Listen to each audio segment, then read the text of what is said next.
হরে কৃষ্ণ। তো পৃথিবীতে বিভিন্ন রকমের ধর্ম আছে। সনাতন ধর্ম, মুসলমান ধর্ম, খ্রিস্টান ধর্ম, বৌদ্ধ ধর্ম। তো আজকাল কম্পারেটিভ রিলিজিয়ন অর্থাৎ এক ধর্মের সঙ্গে আরেক ধর্মের যে তুলনা, সেটি খুব জনপ্রিয় হয়ে উঠেছে। ডক্টর জাকির নায়েক তিনিও এই কম্পারেটিভ রিলিজিয়নকে খুব পছন্দ করেন। তিনি এক ধর্মের সঙ্গে আরেক ধর্মের তুলনা করে তিনি বিচার করার চেষ্টা করেন যে কোন ধর্মটা বেশি যুক্তিযুক্ত। তো আমরাও যারা সনাতন ধর্মের অবলম্বী, আমরাও ওইভাবে কম্পারেটিভ রিলিজিয়ন, তুলনামূলক ধর্ম নিয়ে আমরা আলোচনা করতে ভালোবাসি। এতে হিংসার কোনো কারণ নেই, আমরা পরস্পরকে বোঝার চেষ্টা করি। ভারতের রাষ্ট্রপতি ডক্টর এপিজে আব্দুল কালাম উনি বলতেন যে ধর্ম না বলে বরং আমরা বলতে পারি স্পিরিচুয়ালিটি। স্পিরিচুয়ালিটি মানে আধ্যাত্মিকতা। ধর্মের বিভিন্ন নাম, বিভিন্ন সম্প্রদায়ের মধ্যে বিভিন্ন নাম থাকতে পারে, কিন্তু কমন ফ্যাক্টর হচ্ছে আধ্যাত্মিকতা, স্পিরিচুয়ালিটি। সকলেই আধ্যাত্মিক জীবন সম্পর্কে কম বেশি উৎসাহী মানুষ মাত্রই। তো যাই হোক, আজকে আমি একটা ব্যাপার নিয়ে আলোচনা করব যে ধর্মের নামে যে অন্ধ গোরামি সেটা যে চলে, সেটা নিয়ে আমি একটা দৃষ্টান্তের মাধ্যমে, একটা গল্পের মাধ্যমে আমি বোঝার চেষ্টা করব যে ধর্মের মধ্যে কিভাবে অন্ধ গোরামি চলতে পারে।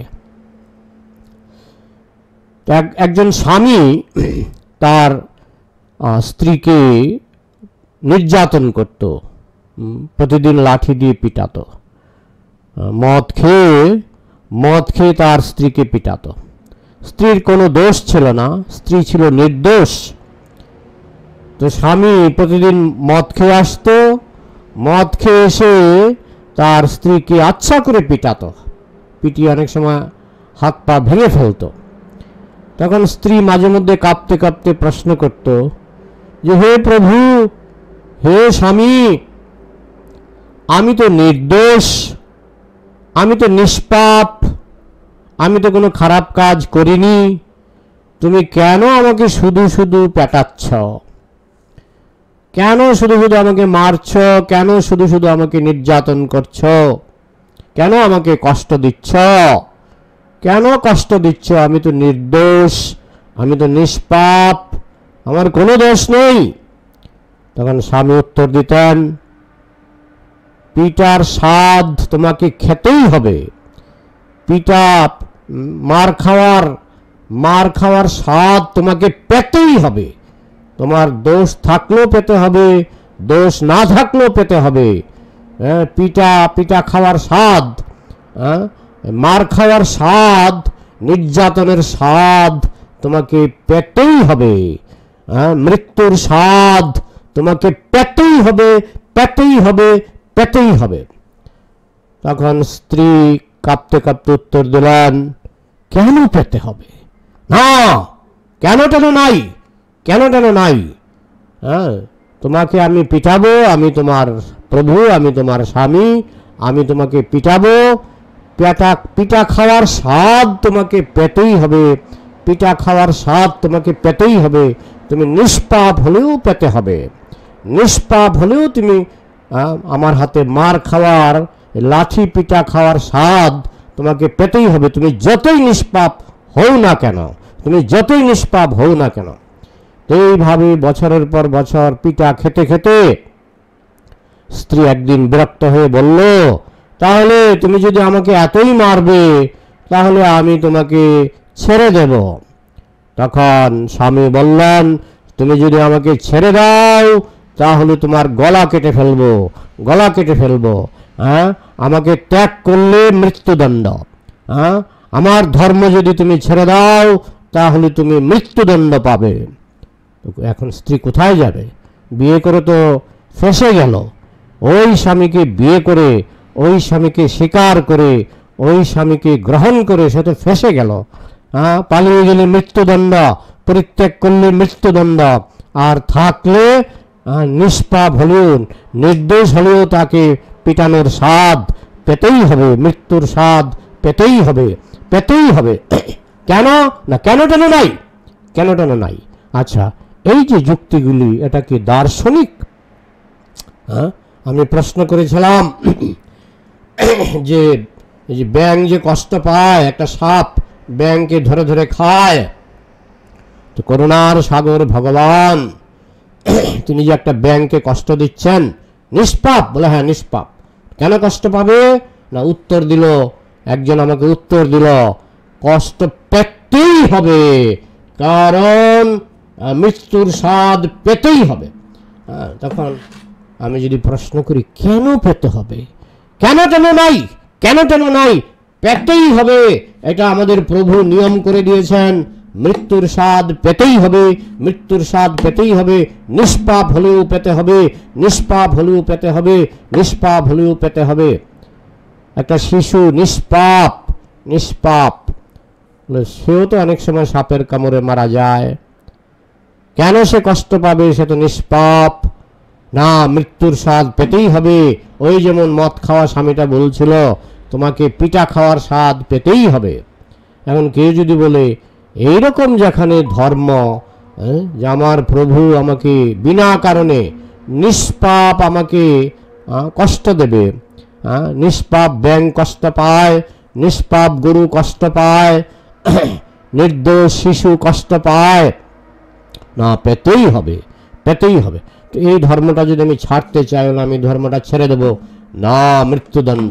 তুমি যদি এই ধর্মটা ছেড়ে দাও, মৃত্যুদণ্ড। তাহলে কেমন এক প্রভু আমি ভুল করে গ্রহণ করলাম, যে প্রভুকে ছাড়লেও মৃত্যুদণ্ড, আর গ্রহণ করলেও নিষ্পাপ হলেও কষ্ট পেতেই হবে। কিন্তু যাদের দার্শনিক ব্রেইন নেই, যাদের দার্শনিক ফিলসফিক্যাল ব্রেইন যাদের নেই, তারা আমার এই প্রশ্নটাই বুঝতে পারে না। আমাকে একজন কমেন্ট পাঠিয়েছে কমেন্ট বক্সে, প্রভু প্রভু এখানে একটা ব্যাঙ কষ্ট পাচ্ছে, আমাদের গ্রামে একটা ব্যাঙকে সাপে খেয়ে ফেলছে, প্রচণ্ড কষ্ট পাচ্ছে, আপনি আসুন তাকে উদ্ধার করুন। আমার ফিলসফিক্যাল পয়েন্ট তারা বুঝতেই পারেনি, আমার ফিলসফিক্যাল প্রশ্নটা তারা বুঝতেই পারেনি। সেই ব্রেন নেই, কারণ বেশি মাংস খেলে ব্রেন এমনিতেই ফিলসফিক্যাল থাকে না, দার্শনিক থাকে না। তারা শুধু বলে তুমি নাস্তিক, তুমি নাস্তিক। আরে নাস্তিকও যদি বলে 2 + 2 = 4 মানতে হবে, নাস্তিকও যদি বলে 2 + 2 = 4 মানতে হবে। আর যে আরেকটা উত্তর বলে, আমি তো উত্তর দিয়েছি, কি উত্তর দিয়েছেন? না মৃত্যুর স্বাদ পেতেই হবে। আমার প্রশ্ন হলো কেন পেতে হবে? সেই স্ত্রী অত্যন্ত ভালো ঘরের মেয়ে, ভালো স্ত্রী, নির্দোষ নিষ্পাপ, সেই স্ত্রী স্বামীকে প্রশ্ন করেছিল, আমাকে কেন পিঠা খেতে হবে, কেন তুমি আমাকে মারবে, আমি তো নির্দোষ। স্বামী উত্তর দিয়েছিল, তোমাকে পিঠার স্বাদ, মার খাওয়ার স্বাদ তোমাকে পেতেই হবে। কেন পেতে হবে? উত্তর নাই। উত্তর তো দিয়েছি। একজন প্রতিবেশী জিজ্ঞেস করলো, কেন আপনার নির্দোষ স্ত্রীকে মারছেন? আপনার স্ত্রী তো নির্দোষ, তাকে আপনি কেন মারছেন? বলছে আমি উত্তর দিয়েছি। কি উত্তর? না পিঠা খেতেই হবে। তো ঠিক সেরকম আমি যদি প্রশ্ন করি যে ব্যাঙ কেন কষ্ট পাবে, না মৃত্যুর স্বাদ পেতেই হবে, মৃত্যুর স্বাদ পেতেই হবে, এটা কি ফিলসফিক্যাল উত্তর হলো? এটা কি বুদ্ধিমানের উত্তর হলো বা বুদ্ধিমতির উত্তর হলো? পেতেই হবে, নিষ্পাপ হলেও পেতেই হবে। আরেকজন বলছে আমি মোবাইল বানিয়েছি, আমি বৈজ্ঞানিক, আমি ইঞ্জিনিয়ার, আমি মোবাইল বানিয়েছি, আমি মোবাইল ভেঙে ফেলবো, তাই আমি ব্যাঙ বানিয়েছি, আমি ব্যাঙকে কষ্ট দেব। আমি শিশু বানিয়েছি, নিষ্পাপ শিশুকে আমি কষ্ট দেব, মানে আমি বানিয়েছি, আমি কষ্ট দেব। তো আমি যদি বলি ভগবান করুণার সাগর, আমাদের সাধারণ পিতাও তো একটা দুইটা চরের বেশি দেয় না। আর পিতা যদি বলে আমি বিনা কারণে চর দেব, আমি বিনা কারণে চর দেব আমার সন্তানকে, সেই পিতা কি ভালো পিতা? নিশ্চয়ই নয়। কিন্তু ফিলসফিক্যাল পয়েন্টটা বোঝার ক্ষমতা, মাংস খেতে খেতে ব্রেনটা এমন একটা পর্যায়ে চলে গেছে যে এই প্রশ্ন বোঝার ক্ষমতাই তাদের নেই হ্যাঁ, তারা আমাকে ব্যঙ্গ করে বলে যে আমার গ্রামে একটা ব্যাঙ আক্রান্ত হয়েছে, একটা সাপ ব্যাঙকে খেয়ে ফেলছে, প্রভু আসুন এই ব্যাঙটাকে উদ্ধার করুন। কিন্তু আমার ফিলসফিক্যাল প্রশ্নটা তাদের ব্রেইনে ঢুকছে না। না, আমাকে বলছে উত্তর তো দিয়ে দিয়েছি। কি উত্তর দিলেন? না, মৃত্যুর স্বাদ পেতেই হবে, নিষ্পাপ হলেও কষ্ট পেতেই হবে, নিষ্পাপ হলেও কষ্ট পেতেই হবে, নিষ্পাপ হলেও কষ্ট পেতেই হবে, এই হচ্ছে তাদের উত্তর। কিন্তু মুসলমানদের মধ্যে সবাই একমত নন এই ব্যাপারে। আমি দেখেছি, আমি কিছু কিছু ওয়াজিকে প্রশ্ন করেছি যে আপনারা এটা কিভাবে ব্যাখ্যা করেন। তারা বলেন আমাদের শাস্ত্রে লেখা আছে যে জলস্থলে সর্বত্রই জীবের কর্মফল, তাই কিছু কিছু মুসলমান কর্মফলকে বিশ্বাস করেন। আমরা তাদের সঙ্গে একমত। কিছু কিছু মুসলমান বলেন জলস্থলে সর্বত্রই জীবের কর্মফল, এবং কিছু কিছু মুসলমান বলেন যে কিয়ামত শুধু একবার নয়, কিয়ামত বারবার হয়, এবং কিয়ামত মানেই বারবার মানেই পুনর্জন্ম। হ্যাঁ, তো আমাদেরকে যদি প্রশ্ন করা হয়, সনাতন ধর্মের আমরা যারা আছি, আমাদেরকে যদি প্রশ্ন করা হয় যে নিষ্পাপ ব্যাঙ কেন কষ্ট পায়, হ্যাঁ, যে তোমরা তো সনাতন ধর্মের মানুষ, তোমরাই বলো না নিষ্পাপ ব্যাঙ কেন কষ্ট পায়, আমাদের প্রথম উত্তর হলো ব্যাঙটি নিষ্পাপ নয়। নিষ্পাপ নির্দোষ শিশু কেন কষ্ট পায়, আমাদের প্রথম উত্তর হলো যে শিশুটি নিষ্পাপ নয়। যেমন স্বামী বউকে পিটাচ্ছে, এখন বউ যদি লুকিয়ে লুকিয়ে পরপুরুষের সঙ্গ করে আর স্বামী যদি সেটা টের পায়, তো স্বামী হয়তো রাগের মাথায় একটু পিটাতে পারে। তো কিন্তু প্রশ্ন হচ্ছে যে নিষ্পাপ হলে, নির্দোষ হলে তো সেটা করা উচিত নয়।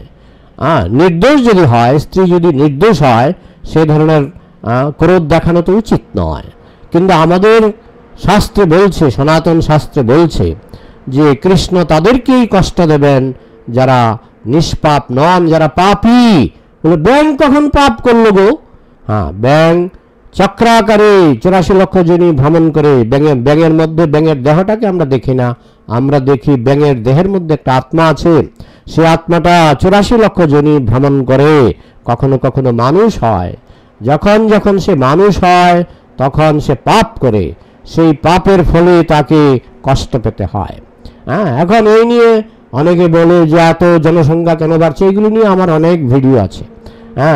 অনেক ভিডিও আছে, কেন জনসংখ্যা বাড়ে, কেন জনসংখ্যা কমে, এর উত্তর আমাদের সনাতন শাস্ত্রে আছে। কিন্তু তা বলে জনসংখ্যার ব্যাখ্যাটা মাথায় ধরছে না, ব্রেনে ধরছে না। তা বলে ওই ব্যাখ্যাটা ব্রেনে ধরে যাচ্ছে যে নিষ্পাপ ব্যাঙ কষ্ট পাবে, নিষ্পাপ শিশু কষ্ট পাবে। নিষ্পাপ শিশু যদি কষ্ট পেতে পারে, তাহলে নিষ্পাপ বয়স্ক মানুষও কষ্ট পেতে পারে। বলে না না, শিশুর তো ব্রেন পরিপক্ক নয়, তাহলে তো তাকে কেন কষ্ট দেবে? একটা শিশু পাপ পুণ্য বুঝতে পারে না, তাকে কেন কষ্ট দেওয়া হবে? না, কষ্ট পাবেই। উত্তর তো দিয়েছি প্রভু, আমি তো উত্তর দিয়ে দিয়েছি, কষ্ট পাবেই। স্বামী বলছে মদ খাওয়া স্বামী, স্ত্রীকে তো আমি উত্তর দিয়ে দিয়েছি, স্ত্রী কষ্ট পাবেই। কেন পাবে, কেন পাবে? উত্তর নেই, উত্তর নেই, উত্তর নেই। তো যাই হোক, আমরা সেই সমস্ত মুসলমানদের সঙ্গে একমত যারা কর্মফল স্বীকার করে, কর্মবাদ স্বীকার করে। জলে স্থলে সর্বত্রই জীবের কর্মফল। এবং ব্যাঙ কখন কর্ম করল? না, ব্যাঙ পূর্বজন্মে কর্ম করেছিল। চক্রাকারে ঘড়ির কাটার মতো 84 লক্ষ দেহ জীবকে ভ্রমণ করতে হয়। সবাই 84 লক্ষ ভ্রমণ করে না, পাপের মাত্রা অনুসারে, কিন্তু ঘুরে ঘুরে মানুষ হয়। কেউ 10 লক্ষ জন্ম ভ্রমণ করে, কেউ 5 লক্ষ জন্ম ভ্রমণ করে। পাপের মাত্রা কম হলে অনেক সময় কেউ 3 জন্ম ভ্রমণ করে। যেমন ভরত মহারাজ মাত্র 3 জন্ম ভ্রমণ করে ভগবানকে লাভ করেছিলেন। সবাই যে 84 লক্ষ জনি ভ্রমণ করতে হয়, সবাইকে যে 84 লক্ষ জনি ভ্রমণ করতে হয় এমন নয়। তো সে যখন মানুষ হয়, মানুষ মানেই কর্ম করার সুযোগ। ব্যাঙের জন্য কর্মফল ভোগ করবে, কিন্তু কর্ম করতে পারে না, কর্ম পাপ করতে পারে না, ব্যাঙ পাপ করতে পারে না। কিন্তু সে যখন মানুষ ছিল, এই ব্যাঙের আত্মা, এই ব্যাঙের নফস যখন মানুষ ছিল, তখন সে পাপ করেছিল। সেই পাপের ফলে তাকে সাপে কামড়ায়, সে কষ্ট পায়। একটা নিষ্পাপ শিশু, সে পূর্বজন্মে পাপ করেছিল, সেই পাপের ফলে তাকে সাপে কামড় দেয়, সে কষ্ট পায় সেই পাপের ফলে। একটা নিষ্পাপ শিশু জন্ম থেকেই তার বিভিন্ন রোগ, জন্ম থেকেই তার কিডনি নষ্ট, কষ্ট পায়, তো সে পূর্বজন্মে পাপ করেছিল। এখন যারা বলে না মৃত্যুর স্বাদ সবাইকে পেতেই হবে, তাদের কাছে আমাদের প্রশ্ন, কেন পেতে হবে? উত্তর তো দিয়ে দিয়েছি, পেতেই হবে। সেটা হলো সেই বউ পেটানোর স্বামীর মতো। স্ত্রী বলছে আমি তো নির্দোষ, আমাকে কেন মারবে, কেন আমাকে লাঠি দিয়ে পিটাবে? না, পিটানোর স্বাদ তোমাকে পেতেই হবে। এই উত্তরে যাদের ঘিলু আছে, যাদের ব্রেইন আছে, মাংস খেতে খেতে যাদের ব্রেইনটা নষ্ট হয়ে গেছে, তারা এই উত্তরটা মেনে নিল। যাদের ঘিলু আছে, ব্রেইন আছে, তারা এই উত্তর কখনো মানবে না। তবে সুখবর হলো কিছু কিছু মুসলমান তারা কর্মবাদ স্বীকার করে জলে স্থলে সর্বত্রই জীবের কর্মফল, তারা বলছে এটা আমাদের শাস্ত্রে স্বীকার করা হয়েছে, মুসলমান শাস্ত্রে স্বীকার করা হয়েছে জলে স্থলে সর্বত্রই জীবের কর্মফল। এবং আমি একটা ভিডিও ছেড়েছি যেখানে একজন মুসলমান বলছেন যে কিয়ামত বারবার হয় এবং যার ফলে কিয়ামত যদি বারবার হয় পুনর্জন্ম স্বীকার করতে হয়। তো পুনর্জন্ম যদি স্বীকার না করি তাহলে নির্দোষ ব্যাংকে আমরা কি করে ব্যাখ্যা করব যে তার পূর্বজন্মে দোষ ছিল, পূর্বজন্মে পাপ ছিল? না, পূর্বজন্ম নাই, তাহলে সে পাপটা করলো কখন? এই ব্যাংকটা পাপটা করলো কখন? বলে পাপ ছাড়াই সে কষ্ট পাবে, নির্দোষ বিনা দোষে সে কষ্ট পাবে। শিশুটা পাপ করলো কখন? না, তার পুনর্জন্ম তো নেই, সে পাপটা করলো কখন? না, পাপ না করলেও কষ্ট পাবে। তো এইভাবে যদি একটা উগ্রপন্থী স্বামীর মতো বউকে পিটাবো, দোষ না করলেও পিটাবো, তো সেই ব্যাখ্যাটা যদি কারো হৃদয়কে স্পর্শ করে, বুঝতে হবে তার হৃদয় বলে কিছু নেই, তার হৃদয় বলে কিছু নেই। তো এখানে আমি রাখছি, এটা তুলনামূলক ধর্মের আলোচনা চলছে। যদি আপনাদের ফিলসফিক্যাল ব্রেন থাকে, দার্শনিক মস্তিষ্ক থাকে, দার্শনিকভাবে উত্তর দেওয়ার চেষ্টা করবেন।